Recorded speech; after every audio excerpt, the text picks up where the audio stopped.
Good evening, and thank you for joining us as we continue our journey through the story of the Bible. We're looking at the 17 time periods of Scripture, and we want to continue that journey this evening.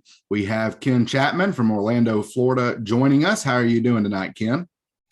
So far, so good. Looking forward to our study. I would remind everybody kind of what the purpose of this series of videos is. As you said, we're looking at the 17 Bible time periods.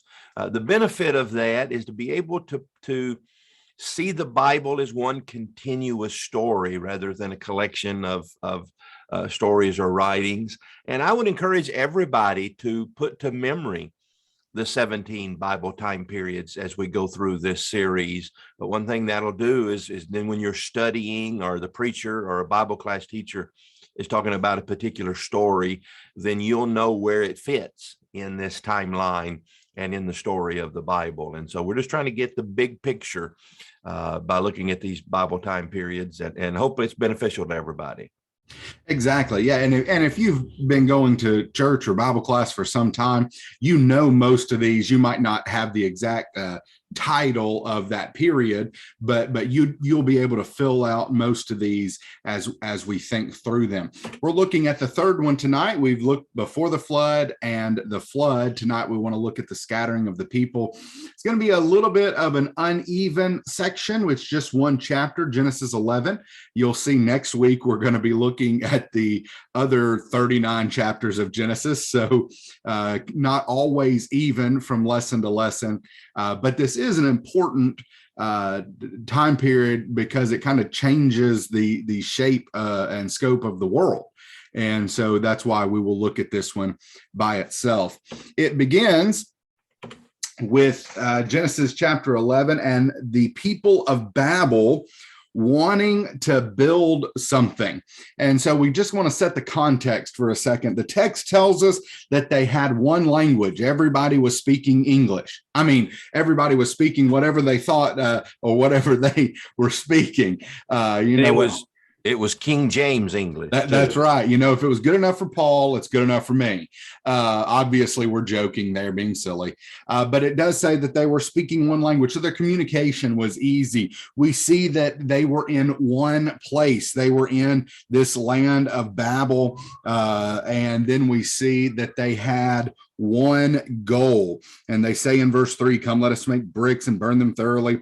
Verse 4, come, let us build ourselves a city and a tower with its top in the heavens, and let us make a name for ourselves, lest we be dispersed over the face of the whole earth.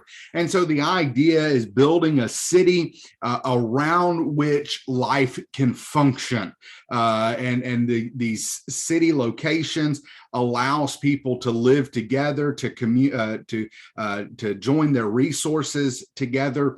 And so that's what they're wanting to do here. And kind of in the center of all this is going to be this great tower. And so we have one language, one place, and one goal. And I think what we see, however, are multiple problems. God is not happy with this. God sees what they're doing. God comes down to investigate what they're doing. And he basically says, if they continue in this direction, nothing will be impossible for them. They're going to be able to collaborate and do whatever needs to be done on kind of their wish list, whether it's according to God's will or not. And so the question then becomes, what really is the problem with this tower? That seems to be around which the problem, the anger of God arises. What's the problem with this tower? And some say, well, it just, the text just says they wanted to build a tower to the heavens. We're on earth. We're not trying to get to heaven. I'm not sure that really explains it. I don't think they knew they couldn't, go into space. They just meant, let's build a really tall tower is kind of the idea there. Some have suggested that, well, God said, fill the earth, and they were all congregating in one place. And one commentator, John Walton, he said that just because they were all in one place doesn't mean that the earth was any less full. I thought that was kind of an interesting phrase. And so I'm not sure that they're going against what God had said about be fruitful and multiply. Furthermore, that's more of a promise than it is a command in the nature of the text there. But then the last two, I think, might get more towards the problem. One is the issue of pride. They want to make this tower and they want to make a name for themselves. And as we look through scripture, it's God who reserves that right. Humble yourself and he will exalt you. It's never what we do for ourselves. So I think this is one of the major issues, if not the issue. And then some, Ken, I don't want to say a whole lot about this because, boy, we could really jump into culture and architecture and all sorts of stuff. Maybe it's the nature of this tower. Some have argued that it's an ancient ziggurat, which is like a stepped pyramid, and it had kind of a temple, a faux temple on top of it. Basically, it was a bedroom, and these ziggurats were thought to be kind of a transitioning place for the gods. You'd have the temple out beside the ziggurat, and the god could come down to the ziggurat, and this allowed man and God to commune. And so if that's what's going on, I think we have some paganism here, and obviously God's not going to like that. The problem is the text just doesn't say a whole lot outside of our third point here, and that's the issue of pride. And so what God is going to do is humble them. He's going to break the rod of their ability. And I think that is probably more towards the idea of what's going on here. Ken, what are your thoughts about this? I wonder, Jonathan, if we've made too much of this story. What I notice about this short narrative is what's missing from it. There's no mention of sin or an obvious sin. God just simply says nothing that they propose to do will be withheld from them. And I see no, as in a previous stories of the destruction in Noah's time, Adam and Eve, Cain and Abel, there's no mention of sin. And what also is missing is any like harsh judgment. All God does is confuse their language and scatter them. There's not fire and brimstone raining down from heaven. There's no poisonous snakes going to come into the camp and kill them. God just, the way I kind of see it is, as a parent, sometimes your children will do something very wrong and you have to discipline them maybe harshly. Other times you see something maybe going in a wrong direction. You see that they're playing with a certain toy or a certain thing, and you say, I see this ending bad. I see a fight breaking out maybe down the road, or I see one of them falling down the stairs. And so preemptively, I'm going to say, hey, let's quit playing that game. Mm-hmm. We're not going to be any spankings issued, or you don't have to go to your room, but I can see this ending badly. So let's just quit before. And I almost see it that way because, like I said, what stands out to me is other times when God is very displeased, it's very apparent mm-hmm. in the form of the judgment that's taking place. And that seems to be missing here. So I don't know, maybe we make too much of it. Well, thank you for undoing all my hard work in preparing for this, Ken. We'll just go ahead and turn off the camera and we'll see y'all next week. No. You could very well be right. Notice also it's only 9 verses. You have 4 chapters on the flood or 4 chapters on the flood. And then, just a few verses here that very well could be what's going on here. Couple of things I do want to point out, maybe a couple of ironies about this story. It's actually a really well told story. Our purpose is not necessarily to dig into this story, but to notice what God does as he spreads the people all over the earth. By the way, Ken, did you mention this last week in chapter 10 at verse 25, backing up a little bit? To Eber were born 2 sons, the name of the one Peleg, for in his days the earth was divided. Do you think that's what this is a reference to? I do. I think we talked about that. I can't remember exactly, but I have that note in the margin of my Bible, so I know I believe that. Yeah. So, or at one time I did at least. Right. I've also heard, I don't want to get into all this. I've also heard some people refer to this as with the Pangea and the continental drift theory coming in there. But I would probably, in the context of everything, I would connect it more with chapter 11 than I would those other kind of things there.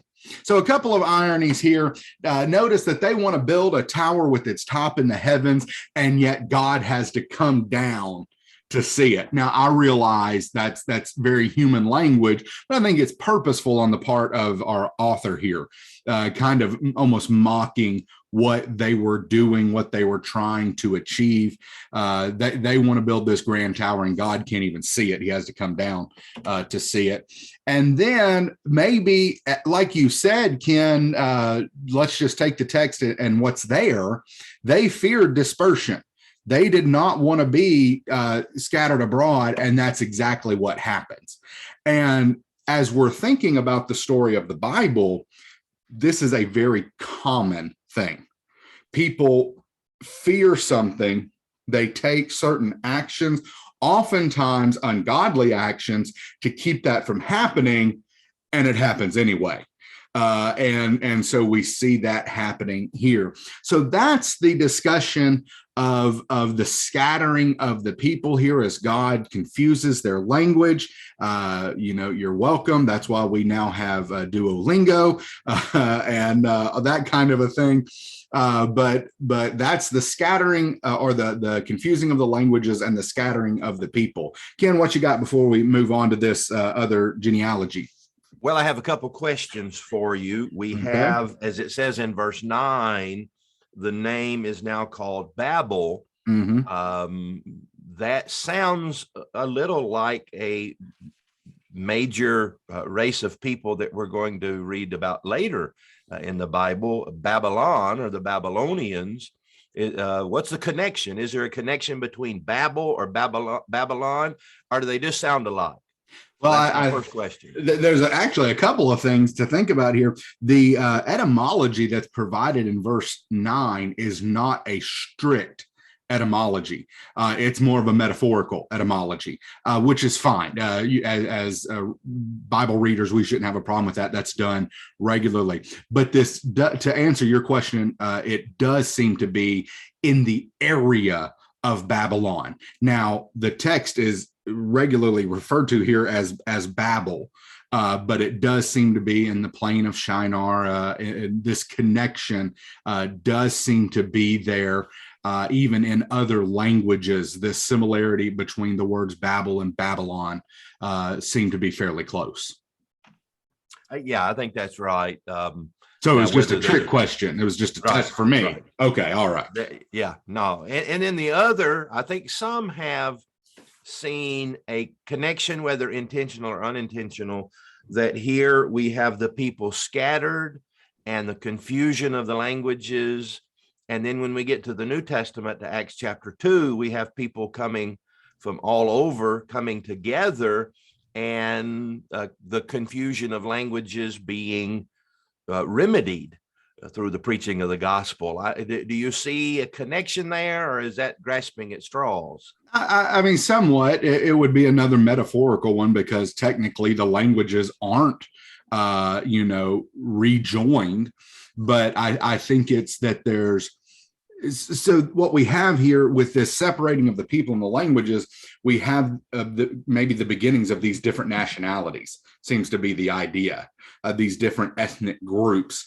And obviously the New Testament has a lot to say about the abolition of those, is that a good word for it, of those distinctions. There is neither Jew nor Greek, male nor female, slave nor free.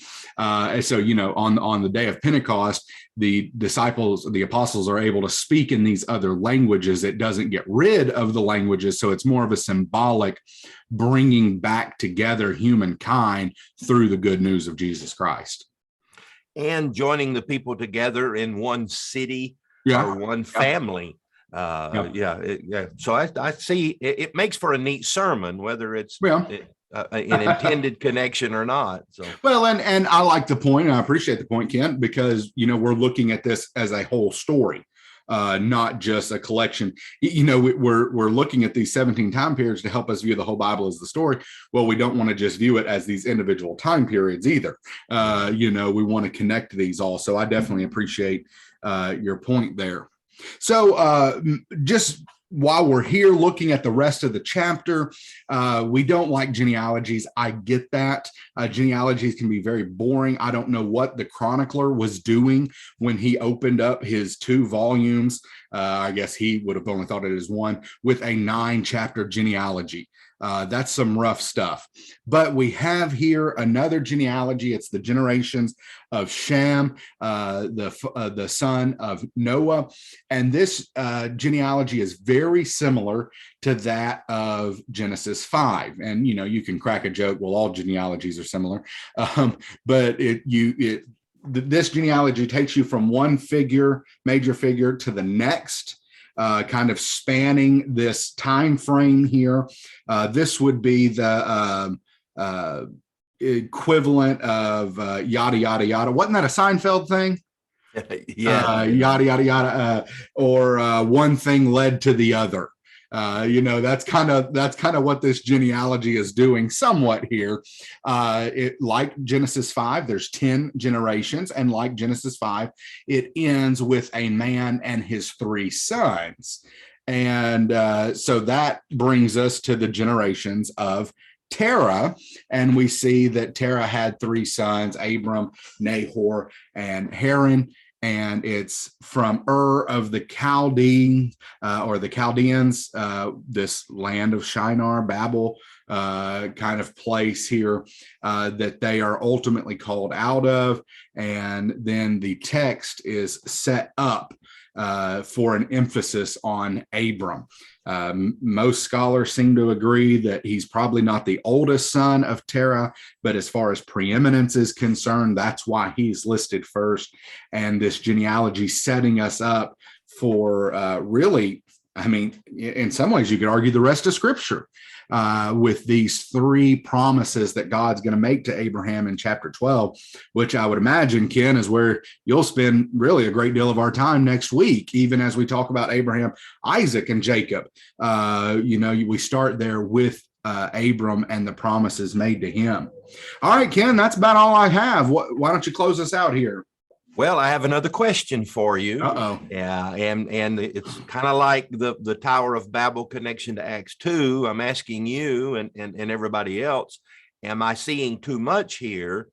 You talked about the comparisons between the genealogy in chapter 5 that leads us to Noah, and the genealogy here in chapter 11 that leads us obviously to Abram, or as we know him as Abraham. The chapter 5 one led us to the destruction as a result of sin. This is going to lead us to the beginning of the remedy of sin, Abraham and the promises to Abraham. And I see one major difference between those 2 genealogies. In chapter 5, the one that was leading to the devastation of sin and destruction, every generation it says, and he died, and he died. But the genealogy that leads us to Abraham, that's omitted. Now, it's implied that the people died, because it may say after he lived, but there's not that drumbeat of, right, and he died, and he died, and he died. And is it because this is leading to a good story, whereas Noah's was leading to a bad story? And I don't know, am I making too much of that? Or it's obvious a difference there. And so why the difference? So Robert Alter has a very interesting book, on Hebrew narrative and that kind of thing. I think it's maybe The Art of Biblical Narrative, I think is the title of it, because he's got another one on the art of biblical poetry. And it's a very good book. But one thing you notice sometimes, and Ken, we've talked about this off camera a good bit, we might notice things that the author didn't necessarily intend. But that doesn't mean that they're not there. And so, you know, whether Moses necessarily intended that or the Holy Spirit, we still notice that it is there. So that's all I have, Ken. If we've passed your tests tonight, then that is good. And we appreciate you joining us. This is one of those time periods. It's just real quick, just kind of explain some of the changes that are going to be happening in the book. Maybe we shift from a world focus now to a more individual focus for a time as we work through these patriarchs. We hope that this has been helpful, and we hope that you will join us next Monday night as we continue our journey through the story of the Bible.